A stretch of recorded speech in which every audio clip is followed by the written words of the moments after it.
ठाकरे गटाचे आमदार भास्कर जाधवांचं कार्यकर्त्यांना भावनिक पत्र। या मला तुमच्याशी काही बोलायचंय, माझ्या विरोधामध्ये विश्वासघातकी राजकारण खेळलं, भास्कर जाधवांचं पत्र। मला माझ्या कडेवर माझी पोरं खेळवायची आहेत। सध्या महाराष्ट्रात दुसऱ्यांची मुलं खेळवतात। नाशिकमधील मेळाव्यातून राज ठाकरेंचा भाजपवर हल्लाबोल। राष्ट्रवादी म्हणजे निवडून येणाऱ्यांची मोळी, शरद पवार नेहमी हेच करतात। राष्ट्रवादीवाले यातून सर्व एकत्र, राज ठाकरेंची शरद पवारांवर टीका। मवियामध्येच 15 जागांवर एकमत नाही, प्रकाश आंबेडकरांचा मोठा गौप्यस्फोट। तिन्ही पक्ष 5 मतदारसंघावरती ठाम, त्यामुळे तोडगा नाही, आंबेडकरांचं वक्तव्य। महायुतीची गृहमंत्री अमित शहांच्या घरी 2.5 तास खलबतं। लोकसभेच्या जागा वाटपावरती अंतिम चर्चा। राष्ट्रवादीला 3 ते 4, शिवसेनेला 10 ते 12 जागा मिळण्याची सूत्रांची माहिती। रोहित पवारांनी असा काय गुन्हा केलाय, राऊतांचा सवाल। रोहित पवार भाजपात गेल्यावरती कारवाई थांबेल, राऊतांची भाजपवर टीका।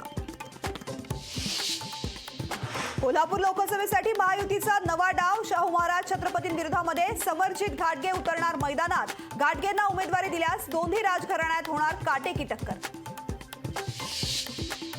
रायगड महायुतीमधील अंतर्गत वाद पुन्हा चव्हाट्यावर। शिवसेनेच्या बॅनरबाजीमधून थेट सुनील तटकरेंनाच आव्हान।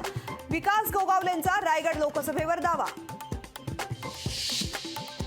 मवियानं ऑफर केलेल्या जागा वंचितच्या लिस्टमध्ये, खासदार संजय राऊतांचा दावा। वंचितच्या जागांवरती समाधानकारक तोडगा काढू, संजय राऊतांची माहिती। पंतप्रधानांच्या हस्ते सेल बोगद्याचं उद्घाटन। तवांग आणि चीन सीमेदरम्यान आता करता येणार जलदगती वाहतूक, धोरणात्मकदृष्ट्या अतिशय महत्त्वपूर्ण बोगदा।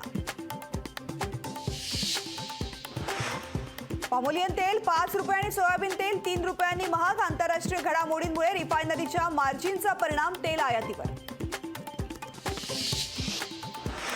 धर्मशाळा कसोटीमध्ये भारताचा दणदणीत विजय। भारताने इंग्लंडला 1 डाव आणि 64 धावांनी नमवलं। भारताने मालिका केली 4-1 न आपल्या नावे।